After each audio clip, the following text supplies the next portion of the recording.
Congress presidential elections shortly. In a short while from now, Mallikarjun Kharge will in fact leave from his residence and reach AICC headquarters. Rajdeep Sardesai, consulting editor, is joining us live at the moment. Digvijaya Singh, Rajdeep, of course, while announcing to the media that he's pulling out of the race for the Congress president elections, looked a little upset. He, in fact, said that yesterday I went and met Mallikarjun Kharge, asked him, are you going to contest the elections? He said, no, I have no such intention. Today I heard in the media that he's going to file his nomination paper. I went again to meet him and asked him, are you going to contest the elections? Because if you are, you're a senior leader, I'm going to opt out of the race. And he said, yes, so now I'm going to be a proposer for Mallikarjun Kharge. I will not be his opponent. What do you read into this, Rajdeep? You know, Paulomi, if you could write a soap opera, a political soap opera, you would put the events of the last week as part of it. Every day there has been a new twist and turn. As you know, Moshbi Singh, my colleague, and I went and interviewed Digvijay Singh, and we asked him repeatedly, are you sure you will file your nomination tomorrow? He said, wait until 30th. The fact was, even as we were speaking to him, there were MLAs coming in from Madhya Pradesh, greeting him. V. Narayan Swamy, former Puducherry Chief Minister, among those signing Digvijay's nomination form. So it appeared it was, ready, set, go at Digvijay's house. And a parallel talk was going on with Mallikarjun Kharge by the Congress leadership, by those close to Sonia Gandhi. The likes of K.C. Venugopal were having a parallel conversation with Mallikarjun Kharge. And eventually, when it was decided this morning that Mr. Kharge was the person who would have the backing of the Congress High Command in a way, Digvijay Singh drops out. Now, it clearly suggests, as I said, that the Congress has been lurching from one choice to another. Only a week ago, it was Ashok Gehlot. All roads led to Ashok Gehlot's house. Then you have Digvijay Singh coming in, and now the last minute twist is Mallikarjun Kharge, and phone calls are going, Paulomi, to every Congress working committee member to openly come out and endorse Mallikarjun Kharge's candidature. So then how do the elections really remain free and fair, or where is the neutrality, the so-called neutrality of 10 Janpath and the Gandhi family, if Congress working committee members are being rung up now and told to back Mallikarjun Kharge and build a consensus around Mallikarjun Kharge? So that's what's happened, that the Congress leadership wants someone who's a complete loyalist, who will do exactly what the Congress leadership wants. They don't want to repeat the mistake of an Ashok Gehlot, who all said and done as a three-time chief minister had certain conditions of his own, particularly that Sachin Pilot cannot become the chief minister of Rajasthan, and therefore they've chosen Mallikarjun Kharge, an octogenarian, someone who we've seen has, his best is past him. He's clearly not the new age Congress that we are talking about. A Congress president is supposed to be someone who can travel extensively around the country, is hands-on at all times in organizational terms. And what does the Congress do? Go back to the past with a Mallikarjun Kharge. It's crazy. It's almost as if the party is determined to score one self-goal after another, Paulomi. Absolutely, absolutely. Rajdeep, stay on with us. Let's listen in one more time to Digvijay Singh. Press के माध्यम से मुझे मालूम पड़ा कि वो उम्मीदवार हैं, तो मैं आज सुबह उनके पास मिलने गया और उनसे मैंने कहा कि आप अगर फॉर्म भर रहे हैं तो मैं पूरे तरीके से आपके साथ हूं। आप एक वरिष्ठ नेता हैं और हमारे कांग्रेस पार्टी के सबसे में से वरिष्ठतम और सम्मानजनक नेता हैं। मैं कभी भी आपके खिलाफ चुनाव लड़ने की बात सोच भी नहीं सकता। आपने वो पहले बता दिया होता तो मैं फॉर्म लेने भी नहीं गया होता, लेकिन अब उनका इरादा है फॉर्म भरने का, तो मैंने कहा कि ठीक है, मैं आपका प्रस्तावक बनूंगा। धन्यवाद। खरगे जी मेरे नेता हैं, मेरे से सीनियर हैं। कल मैं उनके घर गया था, उनसे मैंने पूछा था कि आप अगर फॉर्म भर रहे हो तो मैं नहीं भरूंगा। उनका कहना था कि मेरा इरादा अभी नहीं है।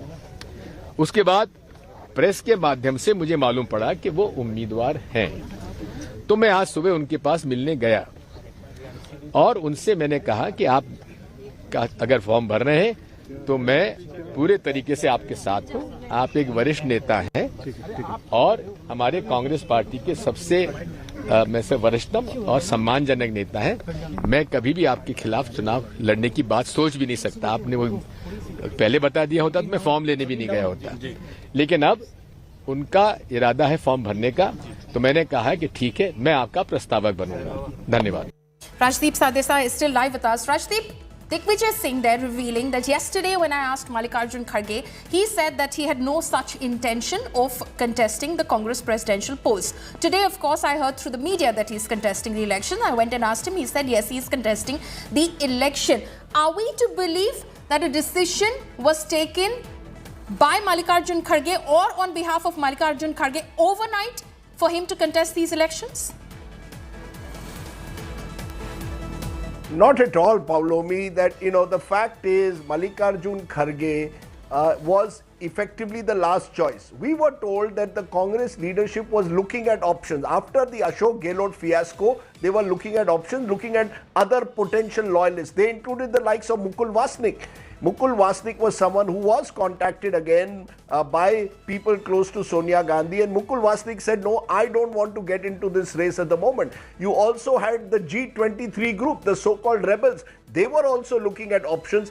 Their names like Mr. Bhupinder Singh Hooda, Prithviraj Chavan, Anand Sharma, Manish Tiwari were floated. But this morning they also decided that they didn't want to get into this race anymore. So clearly, Mallikarjun Kharge became the last choice after it became clear, particularly in the loyalist camp, the Gandhi loyalist camp, that no one else was willing to take up this challenge. Once Mr. Gehlot's fiasco had happened and Mr. Gehlot was insistent that at least as far as Rajasthan went, he wasn't going to yield on Sachin Pilot, they were looking at options. And among the options, there was the suggestion that let's have a Dalit leader. The names that came up were Meera Kumar, Mukul Vasnik, Kumari Shelja and Mallikarjun Kharge. Out of the four, because of his seniority, because he's been a 11-time MLA, he's the leader of the party in the Rajya Sabha, they plumped for Mr. Kharge, the same Mr. Kharge, Paulomi, who was part of the fiasco in Rajasthan as one of the central observers. So you've got Mallikarjun Kharge now at the last moment being brought in. We interviewed Digvijaya Singh around 7 p.m. last night. At that time, it was not clear whether Mallikarjun Kharge would be the consensus candidate. The Congress leadership was still groping around looking for people. The question is, where does the neutrality go? You have effectively, unofficially now got an official candidate in Mallikarjun Kharge versus Shashi Tharoor. Mr. Tharoor is the only person who has consistently taken a stand from day one that I am going to contest. But even the G23, the so-called rebel group, says Tharoor is not our official candidate anymore. They were looking for their own official candidate, possibly someone like a Manish Tiwari. But that also didn't happen. So you can imagine the kind of bizarre the bizarre turn of events in the last 1 week, where from Ashok Gehlot almost being a certainty to become Congress president, they have eventually turned to a Mallikarjun Kharge. And as far as Digvijay Singh is concerned, he is also considered to be a Gandhi family loyalist. At least he said so himself, that I owe my allegiance, he said so just a short while ago while speaking to the media, to the Nehru-Gandhi family. Then why isn't it that the Gandhi family is backing him, Rajdeep? The fact is, Digvijay Singh, all said and done, is a political heavyweight in the Congress context. He's someone, two-time chief minister, has been a several-time MLA, has come up from Nagar Palika levels, has a constituency in a way of his own and an independent identity, speaks his mind. I don't think the Congress wants someone like that, the leadership. They want someone like Mallikarjun Kharge who will simply follow the line set by the Gandhi family. So, in a way, Digvijay Singh may be a Gandhi loyalist, but he's a relatively independent person in his political thinking. Mallikarjun Kharge, at the age of 80, with his best behind him, is perhaps someone who will follow the line. Plus, he's from Karnataka, a state that goes to the polls 7 months from now, where perhaps the Congress has its best chance in the next 18 months to win a state. So maybe that was a factor.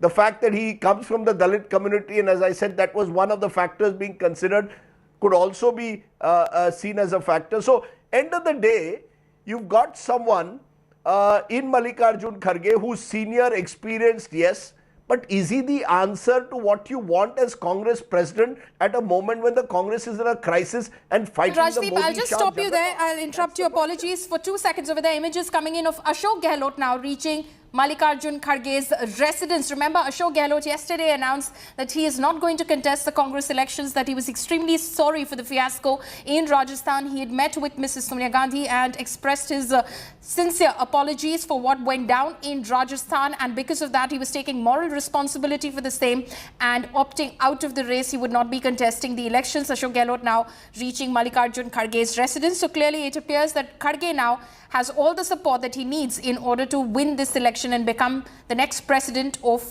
the Congress party. Rajdeep Sardesai is still live with us. Apologies for interrupting you over there, Rajdeep. Ashok Gehlot now reaches Mallikarjun Kharge's residence. How do you read into that? You know, this is the classic Congress final act. Family reunion. Everyone is coming around Mallikarjun Kharge.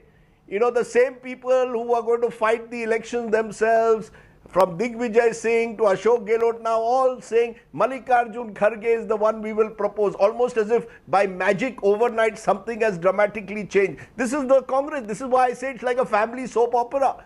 As you know, Paulomi, in the last scene, they all come together and claim they are one big happy family. But are they? Given all that has happened in the last week? So I think it reflects the manner in which the Congress still functions very much like a very old status quoist party. Play safe. Mallikarjun Kharge is a safe choice. So he's going to be a puppet Congress president. Not upset any he's going to be a puppet Congress president. Doesn't belong in that sense to any faction. You know, I don't want to use the word puppet, but he certainly will be a status quoist Congress president. He's not expected to rock the boat. Has he rocked the boat in the Rajya Sabha? Did he rock the boat when he was leader of the Congress in the Lok Sabha? Sir, you know, the fact is, the more things change, the more they remain the same in this grand old party, Paulomi. And that is the reality which the Congress is confronted with after all this excitement over having an election. Absolutely, absolutely. But there is one contender who's definitely serious in this election, and that is Dr. Shashi Tharoor. Rajdeep, thank you so much for joining us. In fact, coming up is our special interview with Congress President election contender Shashi Tharoor, live and exclusive. Stay with us.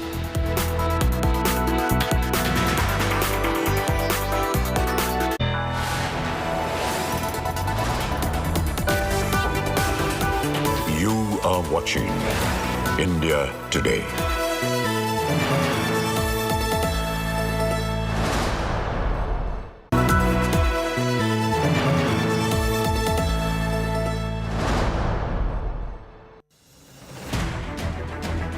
I don't read the news.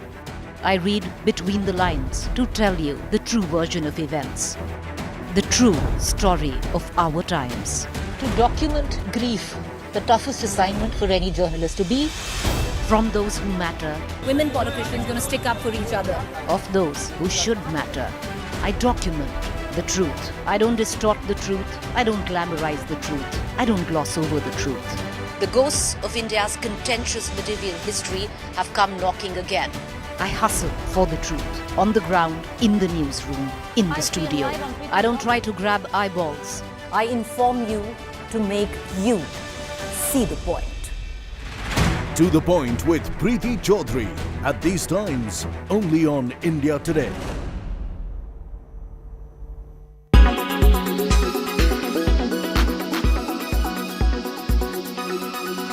Did you know that just like humans, dogs can also get dementia as they age? Well, yes, dogs also get dementia, but it's often difficult to spot. It's generally seen in dogs over 8 years old, but can occur in ones as young as 6. In fact, many pet owners may dismiss many behavioral changes as just a normal part of dog aging.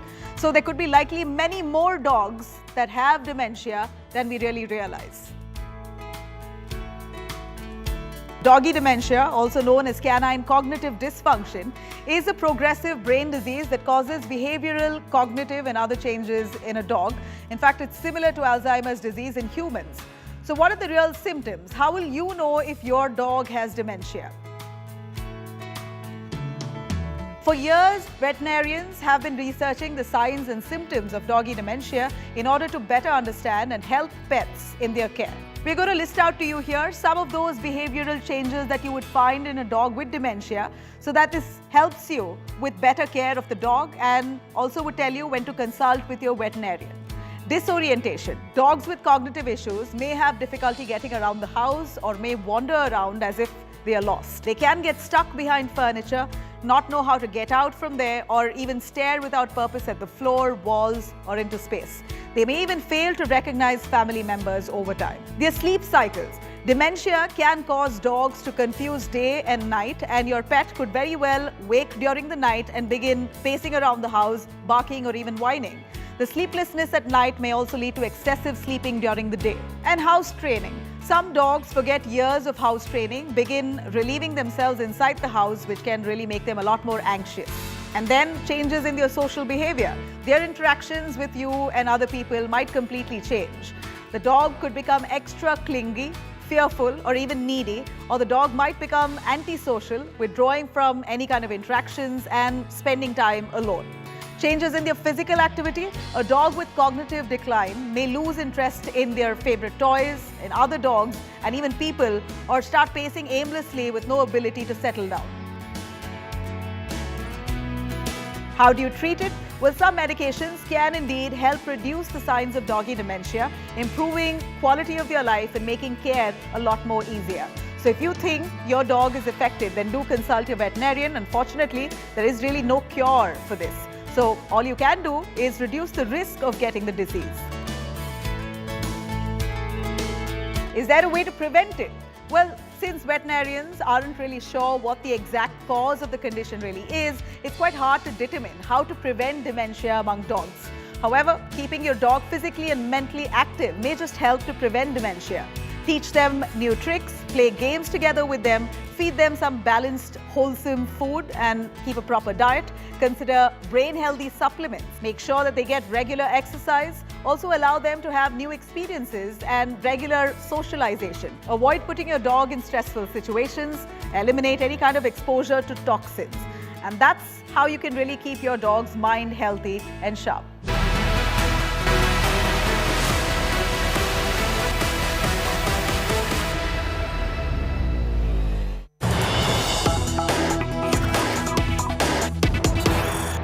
Welcome to an India Today special, where our guest today is someone who is never far from the headlines, and he's making the news once again.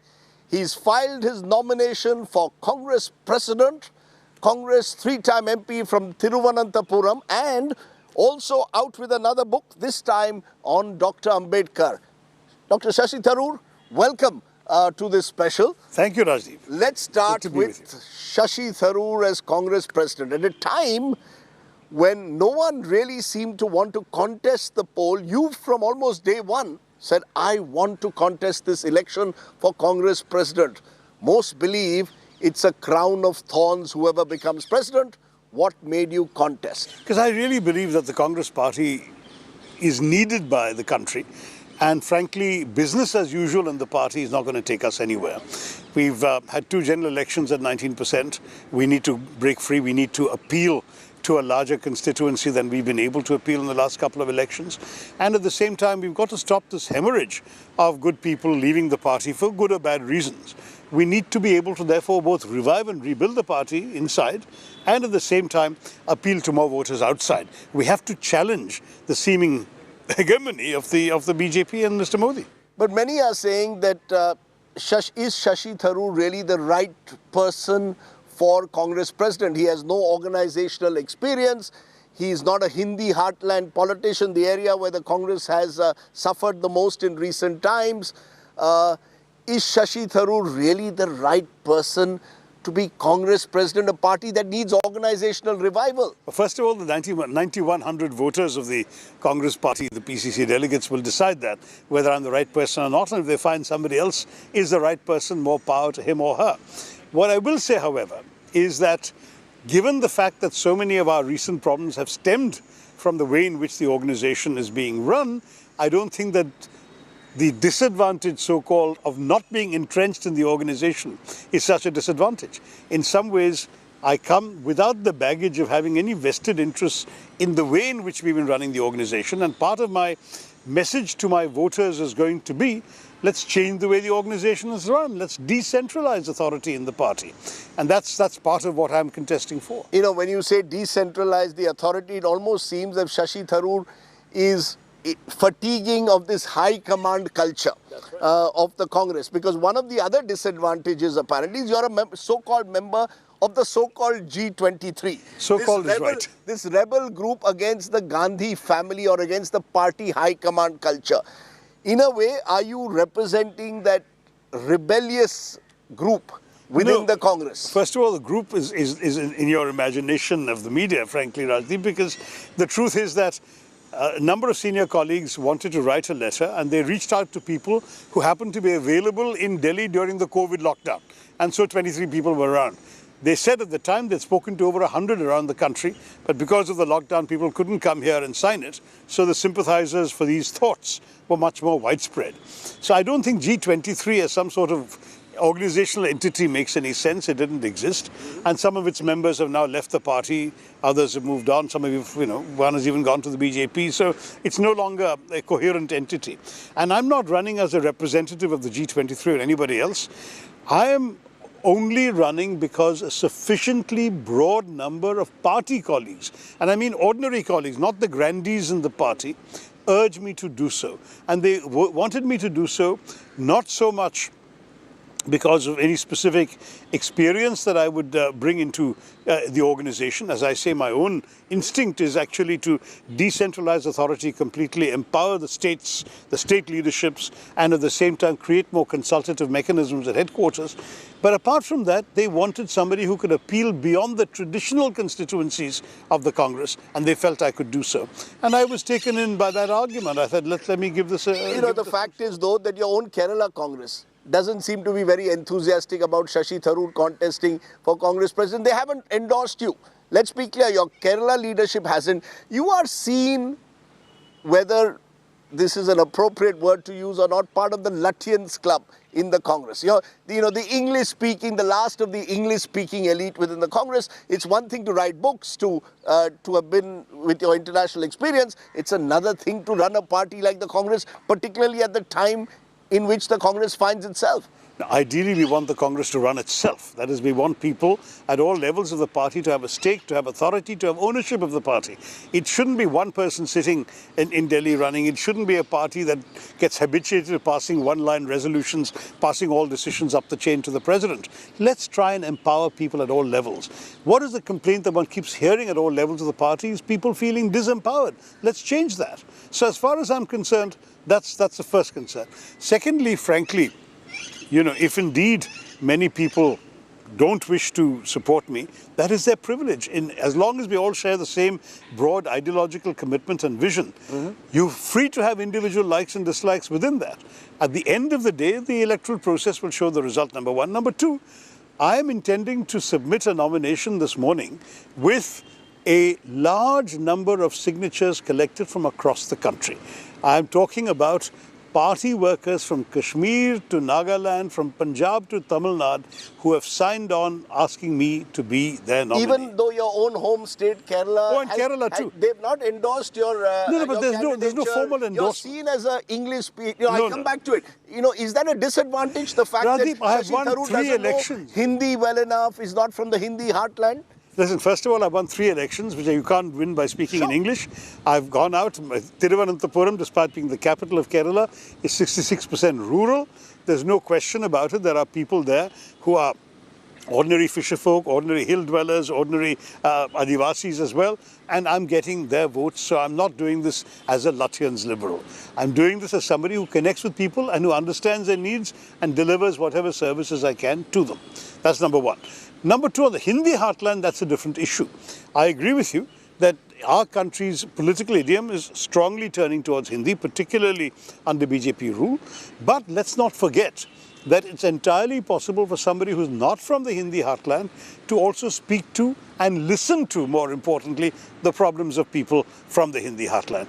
I do speak adequate Hindi. I've been giving sound bites every day outside the Lok Sabha. बस ठीक है, आप मुझे प्रश्न पूछ लीजिए, मैं आपको जवाब देता हूँ. चलिए, मैं आपको कठिन प्रश्न हिंदी में पूछ लेता हूँ. क्यों नहीं? और कठिन प्रश्न ये है कि हाई कमांड जो है कांग्रेस में, हाई कमांड तो अच्छी हिंदी नहीं है. नहीं, वो गांधी फैमिली से जुड़ा हुआ है.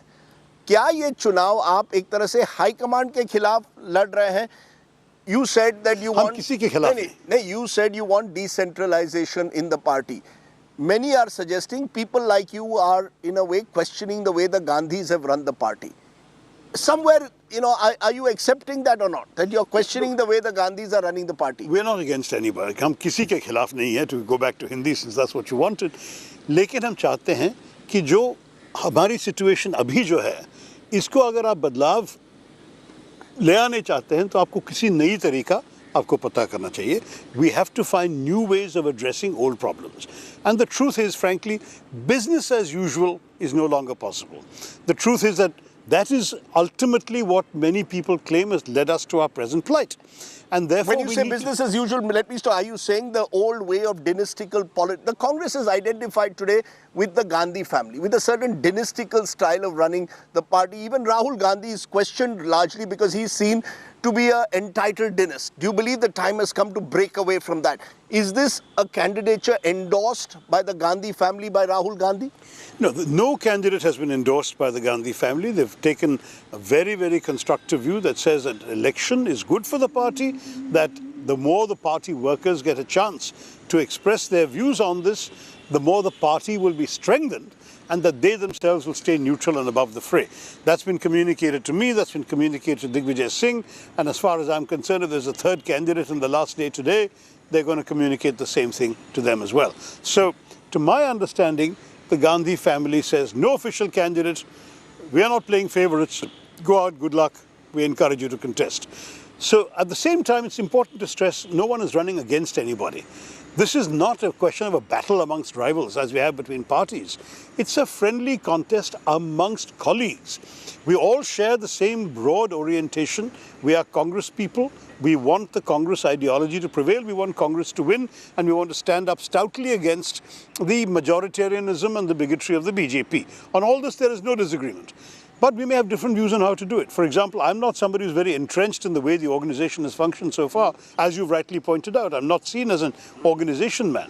Though I might say, I created as the founder chairman the All India Professionals Congress, which showed that there is a different way of running things within the Congress family, which can be made to work. And I have a very different structure, which might actually be something the parent party could also learn from. So there are things that we can do. There's a number of things the Congress used to do, we've ceased to do. One of them is we had very strong state leaders, remember in Nehruji's time. People like B.C. Roy or Atulya Ghosh in Bengal, of Govind Vallabh Pant in UP. These people gave the Congress a very strong base of strong state leaders on whom the Congress's top pyramid was built. Today, we've inverted the pyramid. All the power is on top, the state leaders don't matter. We need to change that. We need to create a situation, it seems to me, where the ordinary Karyakarta feels that he has access to whoever can take decisions that affect his daily life. And frankly, at the moment, many people feel they haven't got that opportunity, they're disempowered. So let's try and change all of this. This is not a criticism of what went before, because what went before worked for a while, and it has essentially ceased to work now. So let's try something different. No, so what is the role of the Gandhi family? That's the elephant in the room. The Bharat Jodo Yatra, which has just gone through your home state of Kerala, the focus entirely on Rahul Gandhi. All of you go to Sonia Gandhi's residence at 10 Janpad. Almost it seems to take approval from her before you file your nomination. So the sense is that this is a private limited company controlled by the Gandhis, and Shashi Tharoor or Digvijay Singh, the two candidates so far, will at best be there as Congress presidents, but accountable to the Gandhi family. Is that how I should see it or not? No, look, the DNA of the party is inextricably linked to the DNA of the Gandhi-Nehru family. There's no doubt about that. And this dynasty talk, frankly, is really not very serious, because every party in our country, DMK, Shiv Sena, Samajwadi, you name your party, you'll find that there is a certain dynastic tradition there. But that may not be necessarily healthy. The question I'm not saying it's healthy. What will the relationship be between the Congress president and the family? I'm just saying these ideas of dynasty work as long as they are of appeal to the voting public. If the Gandhis have had a great deal of authority in the Congress, it's because they win votes for the Congress. That people love them. And let's face it, even Rahul Gandhi, whom you're all busy criticizing, you should have seen the public adulation that met him at every step while he was walking in Bharat Jodo.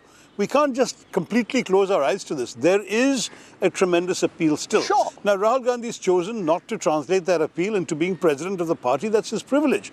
But why would the party be foolish enough to say, we've got a proven vote winner amongst us who's got this great great admiration. Why wouldn't we continue to welcome his involvement to the extent that he wishes to be involved? No, so the what is same with Sonia Gandhi, the same with Priyanka Gandhi. No, so what is the relationship? A, they're not vote gatherers anymore. They were vote gatherers, the Gandhi family. You've lost 2 consecutive elections, big time, against the BJP, against a Modi-led juggernaut. My question again is this: relationship between Congress president and the Gandhi family?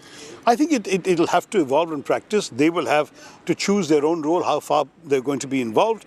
The president, in turn, whoever the person is, will have to find creative ways of engaging them and using their undoubted charisma and appeal to the benefit of the Congress party and its message. Look, no Democrat came to power disavowing the Kennedys. No conservative replaced Churchill and started saying, I won't talk about Churchill.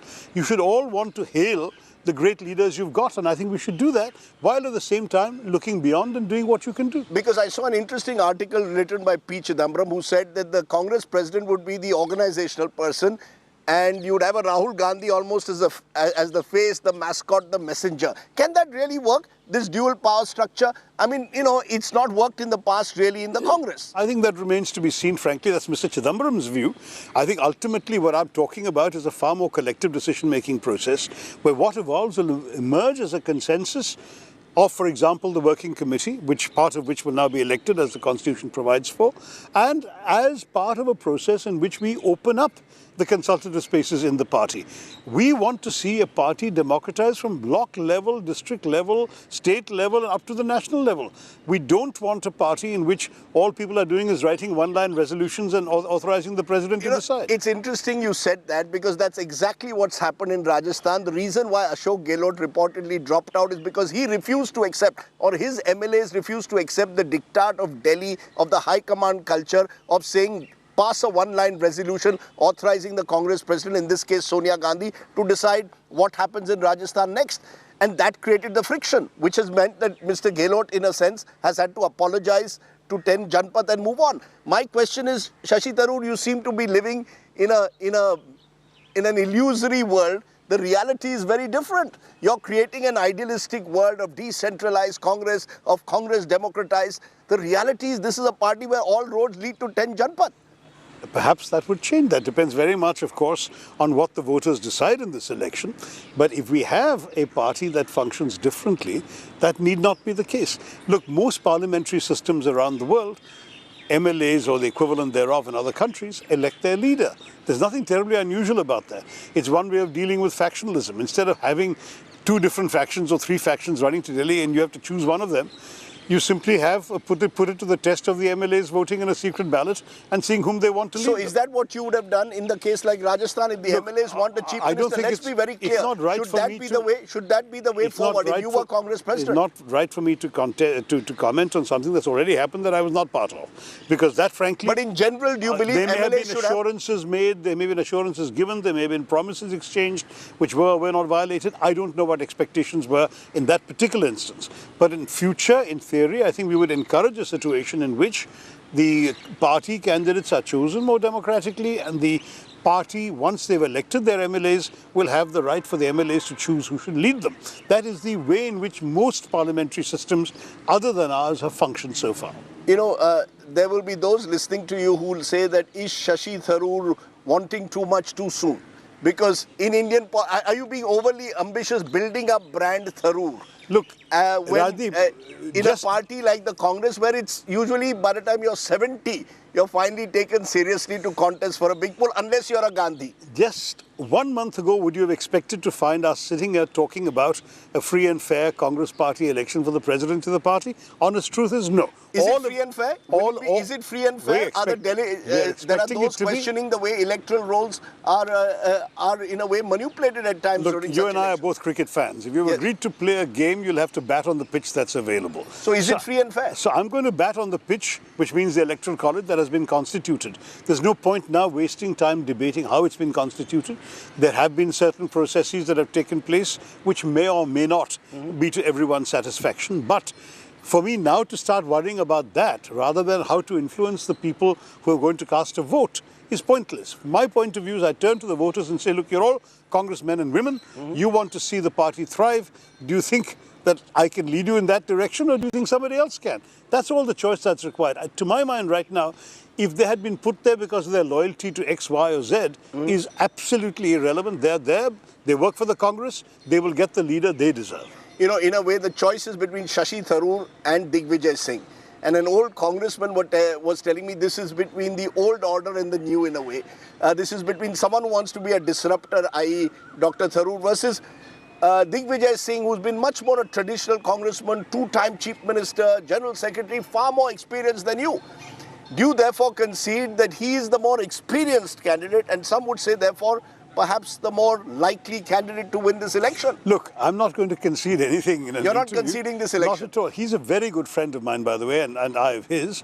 He was gracious enough to call on me yesterday as soon as he picked up his nomination papers. Yeah, I saw the photograph of the two of you. You're calling yourselves not rivals, but friends and colleagues. That's right, which we are. We are colleagues. In fact, we work together all the time. I'm part of his committee on the Bharat Jodo Yatra. We work together, and we will have to work together in future, whichever one. Does he have the blessings of the Gandhi family, unlike Shashi Tharoor? No. I think his line to me was, she told me exactly what she told you. And that's exactly where we stand, which is that the Congress president wants there to be a free and fair election, does not want to endorse anybody, and will not endorse somebody. That's obviously the only basis in which you can have a free and fair election. You know, all of this is taking place at a time when the BJP is becoming a dominant party and the Congress is on the retreat. You've had two humiliating defeats in Lok Sabha elections. Do you believe that a new Congress president can transform your chances for 2024, or is 2024 a done deal for Mr. Modi? Not at all. Of course he or she can transform the party. Let me point out right now that this very election, the media interest it's evoked, the public interest that is mounting and growing in the very fact that an Indian political party is doing something we were used to reading about in foreign countries, but never seen an Indian political party do. This has stimulated a phenomenal amount of interest.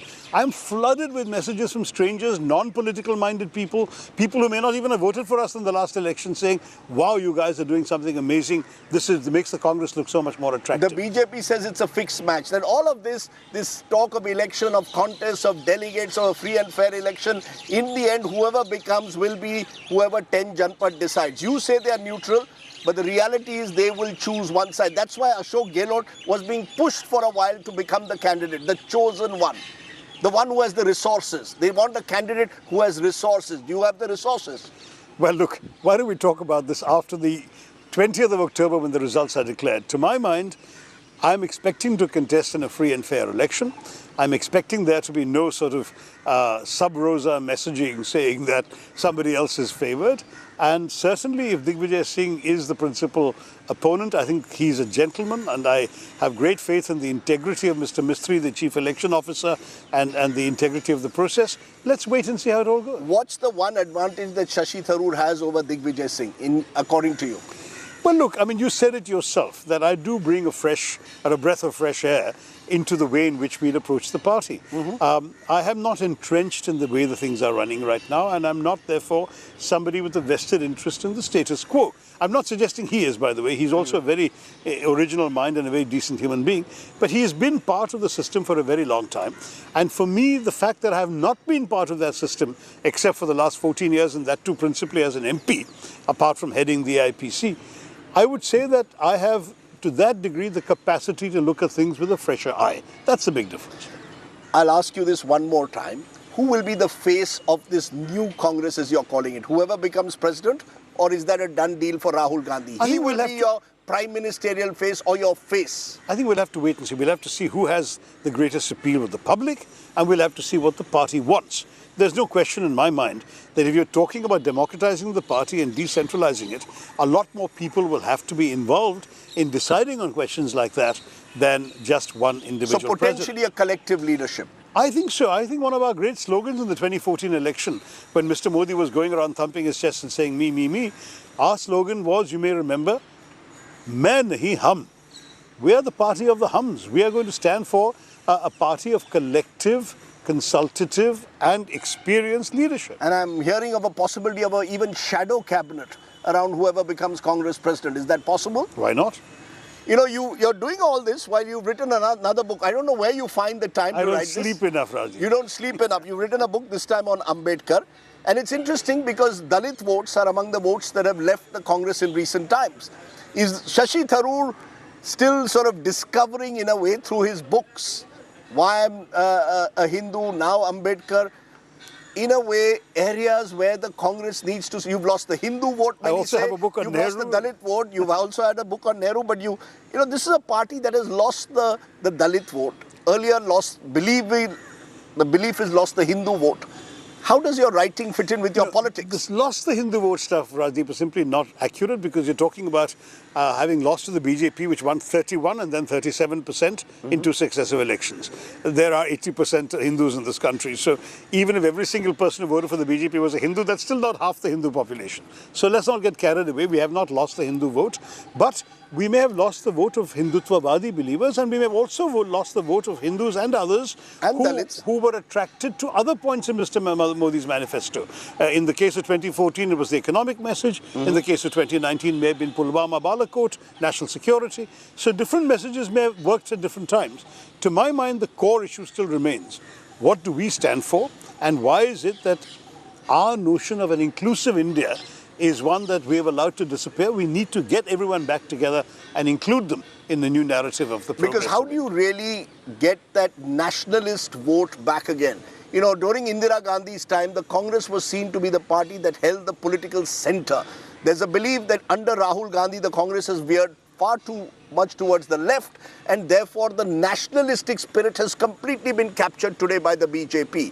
How do you respond? Will you change that? Savagely ironic, because we are the party of nationalism. We are the party descended from those who fought for the freedom of this country. That was the party of Mahatma Gandhi, Jawaharlal Nehru, not the party today. No, but the point is that we are heirs to that party. We should never disavow that legacy.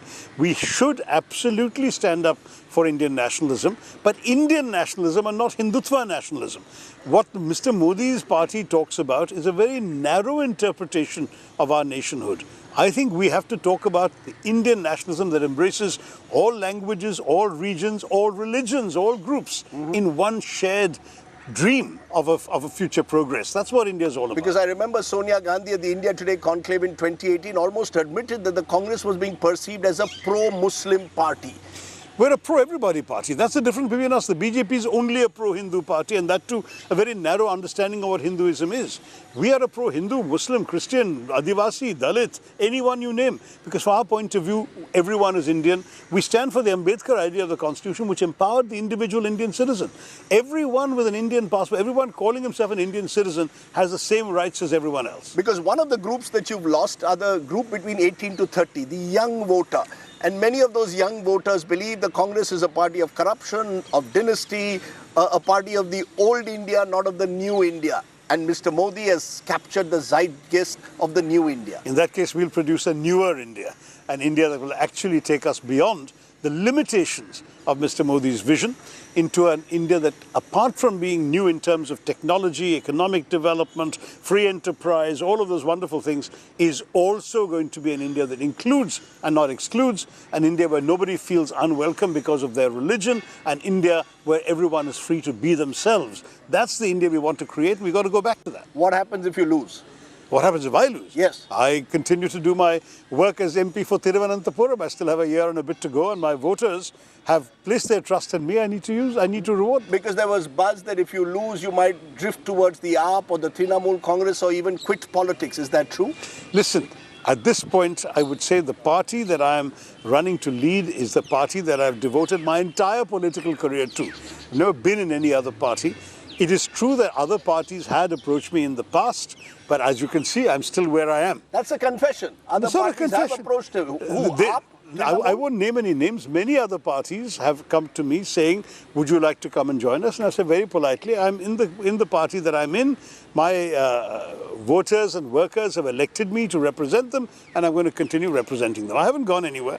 I'm here. Okay, let me leave you with the last question, which is a lovely quote that you put. You're quoting Majroo Sultanpuri, interestingly in Urdu. So you're moving from English, Tharoorian English, to Hindi to now Urdu, and you quote that famous, those lines of Majroo Sultanpuri. मैं अकेला ही चला था, जनाबे मंजिल मगर लोग साथ आते गए और कारवां बनता गया.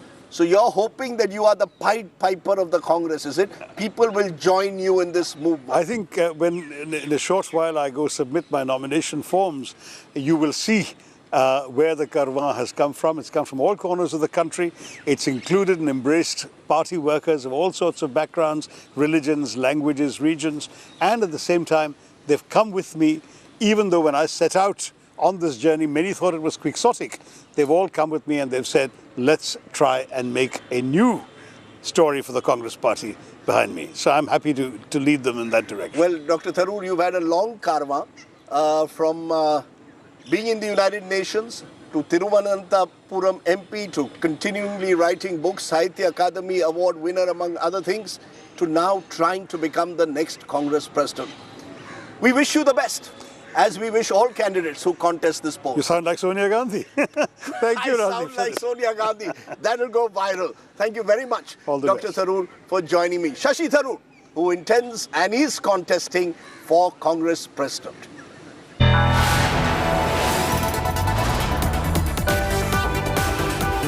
You are watching India Today.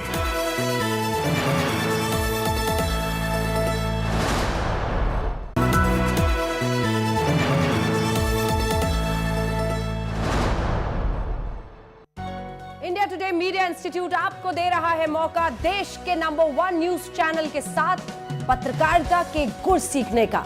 Register करने के लिए www.indiatodaymediainstitute.in पर विजिट करें।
Everyone's busy finding what's trending.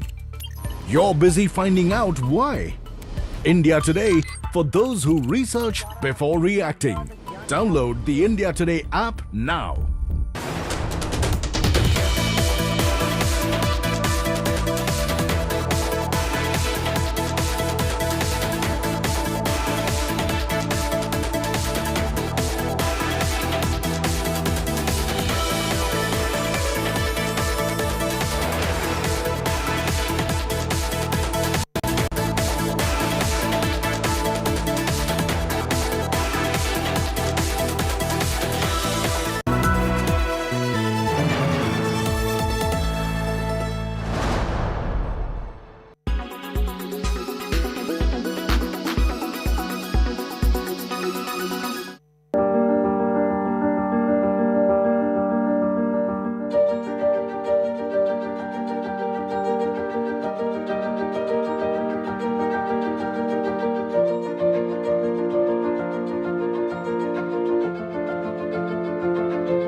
Right, as the Congress president's polls heats up, we're looking at Shashi Tharoor, all set to file his nomination. Tharoor leaves his residence in the latest, right after speaking to Rajdeep Sardesai. Shashi Tharoor now all set to file his nomination. He sets out of his residence, headed towards filing his nomination for Congress president polls. He's one of the main contenders. He's been explicitly expressing his desire to contest the top post for quite a while, ever since there was clamour that Congress party would conduct a fair and free election to finally decide who's going to lead the party. So far, it was Sonia Gandhi who's been the interim president, and now finally we're going to be seeing a Congress election, internal election, where they're going to be selecting who's going to lead the party. A Congress president will be selected internally through an election. Shashi Tharoor, the main man who's thrown his hat in the ring. He's going to be filing his nomination in just moments from now. But just a little while ago, how we saw Digvijay Singh, also another contender who just yesterday expressed his desire to contest as well. He says that, in fact, when the media and Mashmi of India Today asked him very particular question, whether this was just posturing or whether he was serious, he says, why don't you take me seriously? So it was evident that Digvijay Singh was keen on contesting, but clearly it came as a surprise that Mallikarjun Kharge instead was also being asked or coaxed by the Gandhi family to contest for Congress president polls, and therefore Digvijay Singh, slightly irked, has withdrawn his name from this polls. Let me cut across to Mashmi, who's currently joining us from the Congress headquarters. Mashmi, what a day today, twists and turns. Shashi Tharoor has set out to file his nomination, while on the other hand, Digvijay Singh has withdrawn his nomination, or rather he's withdrawn his name, saying that he will now support Mallikarjun Kharge. That was quite surprising, because we saw how you asked him some pointed questions just yesterday, and he asked you in return. I can tell you that what is unfolding at the Congress headquarters, Sachin Pilot supporters and Ashok Gehlot supporters are face to face. Yeah. So yeah, you can see that many of them from Madhya Pradesh have come who are sloganeering for Digvijay Singh. There, when Ashok Gehlot was entering, a Sachin Pilot supporter sloganeered for Sachin Pilot while Ashok Gehlot was going inside. And yeah, Digvijay Singh supporters are sloganeering for Digvijay. अब तो दिग्विजय चुनाव नहीं लड़ रहे हैं, फिर भी आप लोग नारे इसलिए कि पूरे देश की मांग है। आगे बताइए भैया।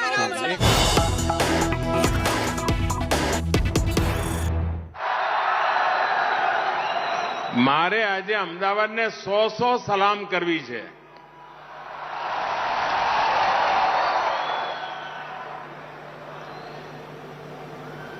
નવરાત્રીનો તહેવાર હોય, રાત આખી દાંડિયા ચાલતા હોય,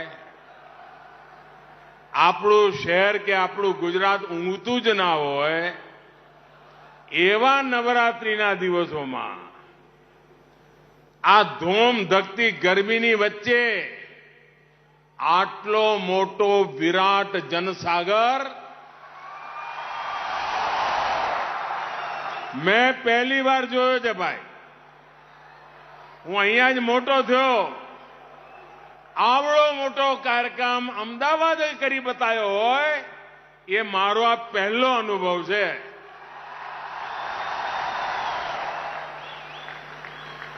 અને એટલા માટે અમદાવાદીઓને મારા 100 સલામ. અને એનો અર્થ એ થયો કે અમદાવાદીઓને મેટ્રો શું છે એની બરાબર સમજણ છે. મેં એકવાર અમારા અર્બન ડેવલપમેન્ટના મંત્રીઓ જોડે વાત કરી હતી. મેં કહ્યું ભાઈ તમે મેટ્રોમાં આખા દેશમાં કરવી જોઈએ, આપણી જવાબદારી છે, પણ તમને અમદાવાદીઓ સૌથી વધારે રિટર્ન આપશે. મને કે કેવી રીતે? મેં કહ્યું સાહેબ અમારો અમદાવાદી છે ને હિસાબ લગાવે કે ઓટો રિક્ષામાં જવું તો કેટલા પૈસા થાય, કેટલો ટાઈમ જાય, કેટલી ગરમી ખાવી પડે. આને મેટ્રોમાં જવું તો આટલો તરત એ મેટ્રોમાં આવી જાય. સૌથી વધારે આર્થિક રીતે લાભ કરે એ અમદાવાદનો પેસેન્જર કરે. એટલે તમારા અમદાવાદમાં એક જમાનામાં હું અમદાવાદનો ઓટો રિક્ષા વાલો કરીને ગીત ગાતા હતા. હવે मेट्रो वालों एम કરીને गीत गाते. मैं सचमुच में आज अहमदाबाद को जितनी बधाई दूं, जितनी सलाम करो उतनी कम है दोस्तों. आज अहमदाबाद ने मेरा दिल जीत लिया है.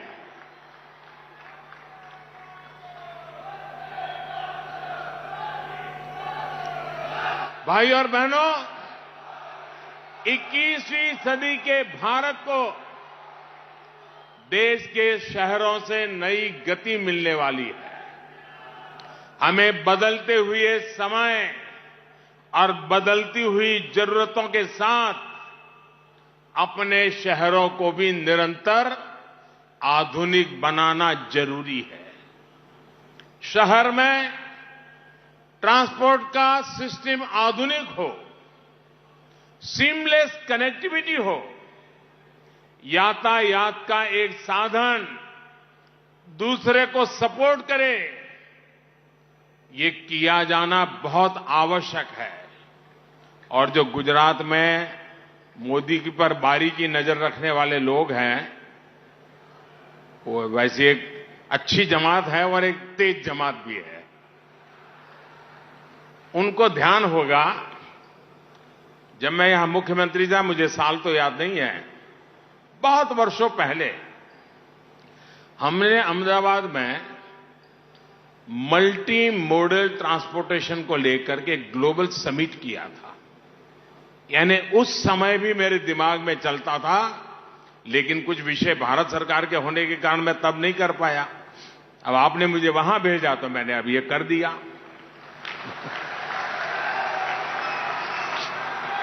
लेकिन ये सोच आज साकार होती हुई देखता हूं. और इसी सोच के साथ बीते 8 वर्षों में शहरों के इंफ्रास्ट्रक्चर पर इतना बड़ा निवेश किया जा रहा है. 8 वर्षों में एक के बाद एक देश के 2 दर्जन से ज्यादा शहरों में मेट्रो या तो शुरू हो चुकी है या फिर तेजी से काम चल रहा है. देश के दर्जनों छोटे शहरों को एयर कनेक्टिविटी से जोड़ा गया है.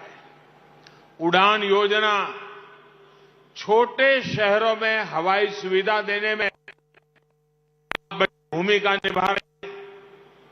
हमारे जो रेलवे स्टेशन हुआ करते थे, उनकी क्या स्थिति थी ये आप भली भांति जानते हैं.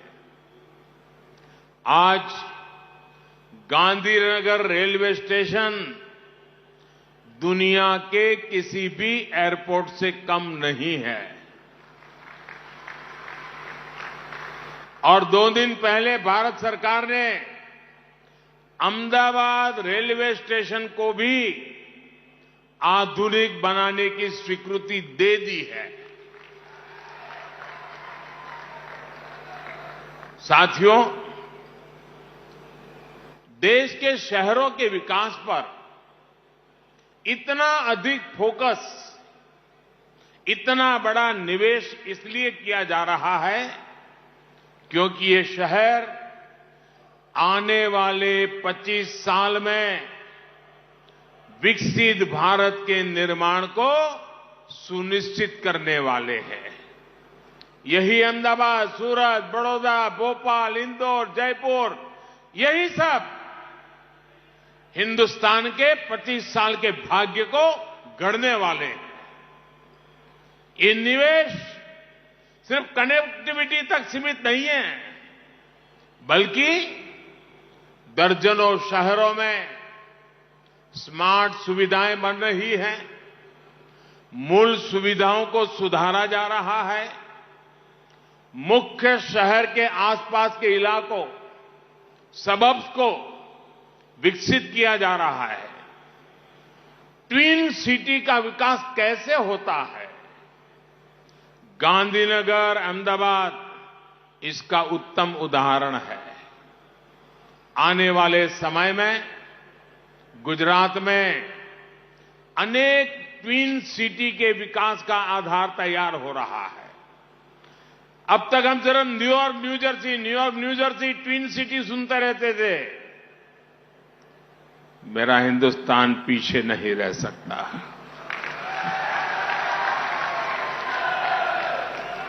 और आप अपनी आंखों के सामने देख सकते हैं अहमदाबाद गांधीनगर का विकास, ट्विन सिटी का वो मॉडल।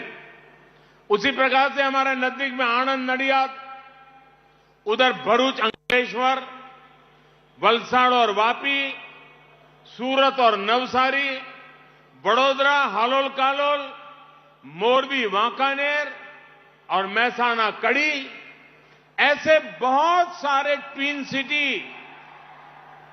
गुजरात की पहचान को और सशक्त करने वाले हैं।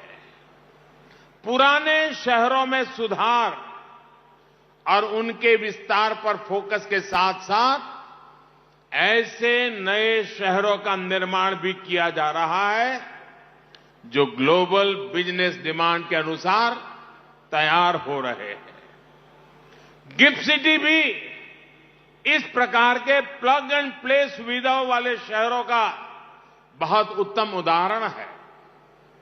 साथियों, मुझे याद है जब मैंने गिफ्ट सिटी की बात शायद 2005-6 में कही थी और उस समय जो मेरा विजन था उसका एक वीडियो प्रेजेंटेशन किया था, तो बहुत लोगों को लगता था यार ये क्या बातें करते हैं, कुछ हमारे देश में हो सकता है ऐसा। मैंने उस समय लिखा हुआ पढ़ा भी है और सुना भी है।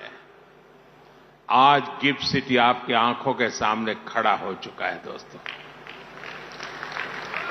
और देखते ही देखते हजारों लोगों को रोजगार देने वाला केंद्र बन रहा है। साथियों, एक समय था जब अहमदाबाद में ट्रांसपोर्ट का मतलब क्या, આપણે ત્યાં અમદાવાદમાં ટ્રાન્સપોર્ટ એટલે લાલ બસ, લાલ દરવાજા, લાલ બસ અને હરીફરીને રિક્ષાવાળો। साथियों, जब मुझे गुजरात ने अपनी सेवा का अवसर दिया तो मेरा सौभाग्य रहा कि हम यहां बीआरटी कॉरिडोर पर काम कर पाए। ये भी देश में पहला था। मुझे तो बीआरटी बस की पहली यात्रा का साक्षी बनने का सौभाग्य भी मिला था। और मुझे याद है लोग विदेश से आते थे तो अपने परिवार को कहते थे कि इस बार जब गुजरात जाएंगे तो जरा बीआरटी में ट्रैवल करना है, बहुत पढ़ा है, बहुत सुना है। साथियों, तब भी कोशिश यही थी कि सामान्य नागरिक, सामान्य जन, उनकी सुविधा कैसे बढ़े, उनके लिए सीमलेस कनेक्टिविटी का लाभ कैसे मिले। और लोकतंत्र और शासन का यह काम होता है कि सामान्य नागरिक की आवश्यकताओं के अनुसार और देश को नई ऊंचाइयों पर ले जाने के संकल्प के साथ विकास की यात्रा को इन दो पटरी पर चलाना होता है। आज उसी सपने को भव्य रूप से हम सच होते देख रहे हैं। मैं इस अवसर पर हृदय से आप सभी लोगों को बहुत बहुत बधाई देता हूं।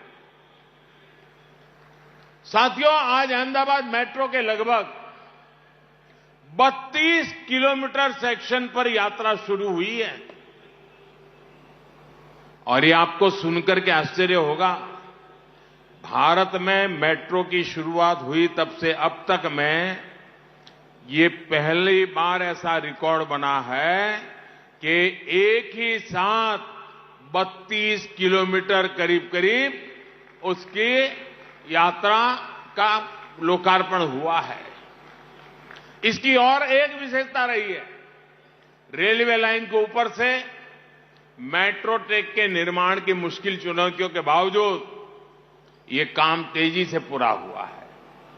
इसे मेट्रो के लिए अतिरिक्त जमीन की जरूरत भी नहीं पड़ी। आज मेट्रो के पहले फेज का लोकार्पण हुआ है, वहीं फेज 2 में गांधीनगर को कनेक्ट किया जा रहा है। भाइयों और बहनों, अहमदाबाद और मुंबई के बीच शुरू हुई वंदे भारत ट्रेन से देश के 2 बड़े शहरों के बीच सफर को आरामदायक भी बनाएंगी और दूरी को भी कम करेगी। सामान्य एक्सप्रेस ट्रेन अहमदाबाद से मुंबई पहुंचने में करीब 7, साढ़े 7, 8, साढ़े 8 घंटे लगा देती है। कभी कभी उससे भी ज्यादा समय लगता है। शताब्दी ट्रेन भी कभी 6, साढ़े 6, 7, साढ़े 7 घंटे तक समय ले लेती है। लेकिन वंदे भारत ट्रेन अब ज्यादा से ज्यादा 5.5 घंटे में ही अहमदाबाद से मुंबई पहुंचा देगी। धीरे धीरे इसमें और सुधार होने वाला है।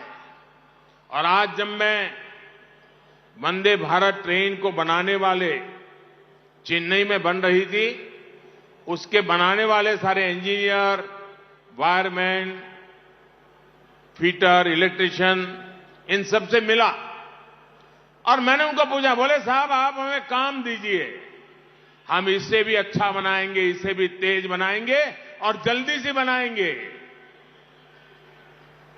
मेरे देश के इंजीनियर्स, टेक्नीशियंस, इनका ये आत्मविश्वास, उनका ये भरोसा मुझे इस बात पर विश्वास से कहने के लिए प्रेरित करता है कि देश इससे भी तेज गति से बढ़ने वाला है। यही नहीं, बाकी ट्रेनों की तुलना में इसमें ज्यादा यात्री सफर कर पाएंगे।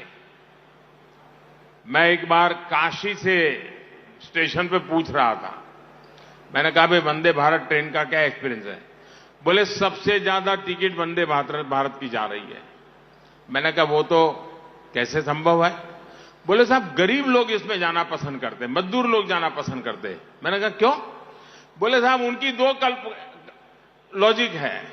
एक, लगेज काफी अंदर जगह है ले जाने के लिए, और दूसरा इतना जल्दी पहुंच जाते हैं कि जाकर के काम करते हैं तो उतने घंटे टिकट का जो पैसा है वो भी निकल जाता है। ये वंदे भारत की ताकत है। साथियों, आज इस अवसर पर मैं आप लोगों को यह भी बताना चाहता हूं कि डबल इंजन की सरकार का लाभ कैसे अहमदाबाद प्रोजेक्ट को मिला। जब बोटाद रेल लाइन का ओवरहेड स्पेस मेट्रो प्रोजेक्ट के लिए इस्तेमाल करने की बात आई तो केंद्र सरकार ने तुरंत इसकी मंजूरी दे दी। इससे वासना ओल्ड हाईकोर्ट रूट की मेट्रो का काम तुरंत ही शुरू होना संभव हो सका। अहमदाबाद मेट्रो पर जब मेट्रो पर काम करना हमने शुरू किया तो रूट ऐसा प्लान किया गया जिससे गरीब से गरीब को भी लाभ हो। All right, that's Prime Minister Narendra Modi in Ahmedabad. For now, we're slipping into a short break. We'll be right back with all the Congress and the drama as the Congress President polls heats up. On the other side, stay with us.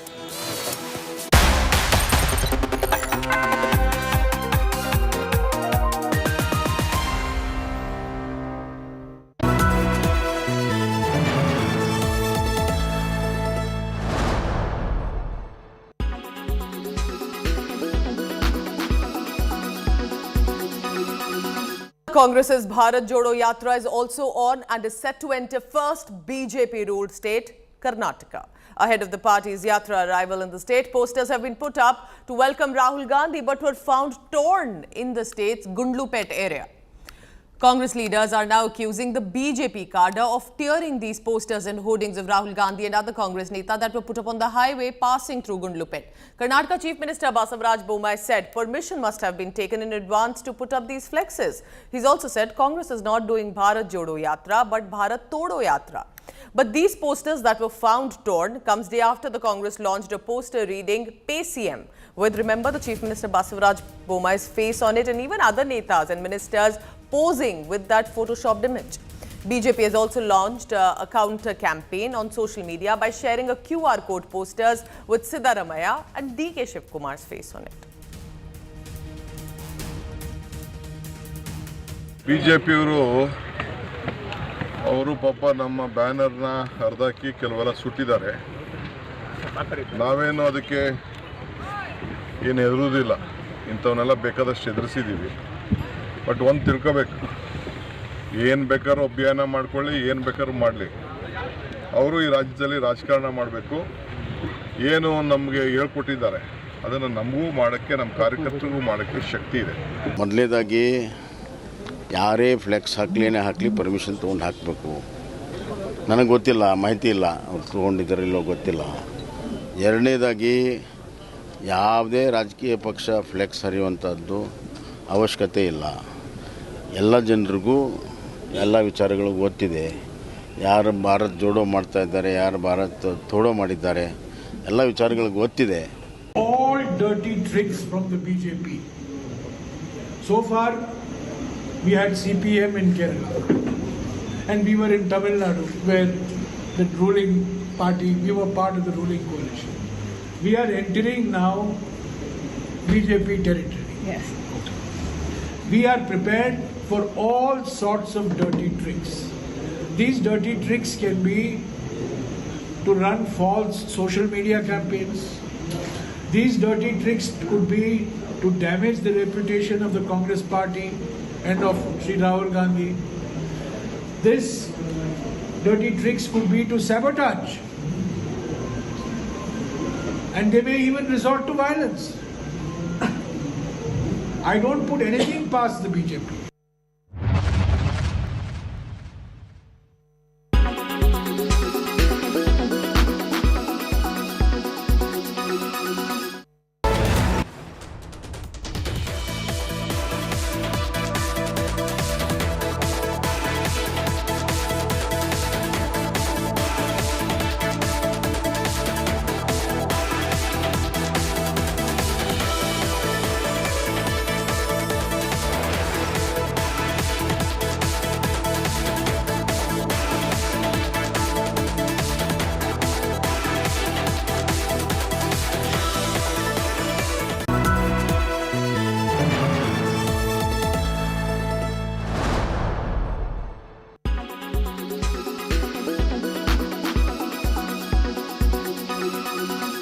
Ever wondered how much startup engineers earn annually?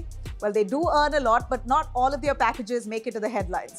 Software engineers with jobs at Wipro, TCS of the world get paid anything between 4 to 5 lakhs per annum as their starting salary. That looks like mere change when you really look at what startups are throwing at fresh software engineers as of today.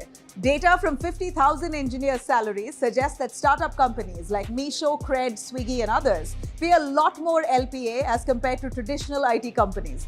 The data was shared by Amit Singh, co-founder of IT hiring startup Weekday.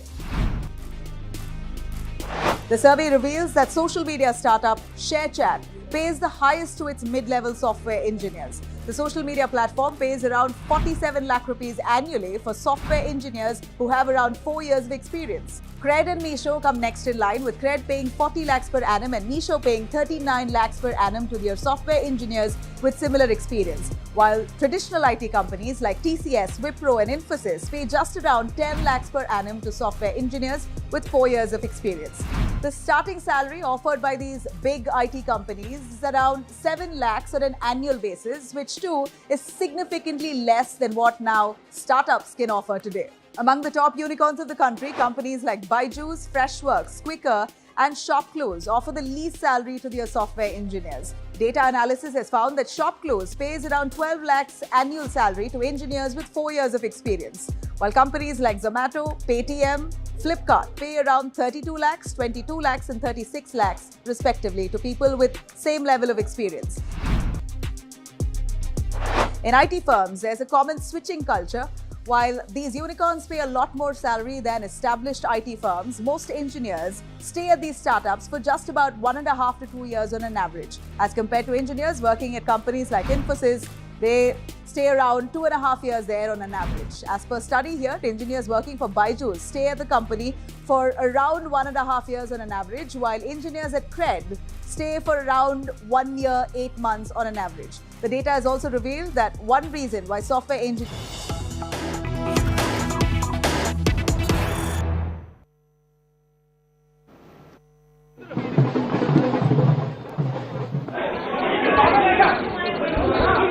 the nomination those vying for the post of Congress president has just begun. We see the media present there, a lot of commotion happening inside the office. Shashi Tharoor all set to file his nomination there. He's reached the Congress headquarters.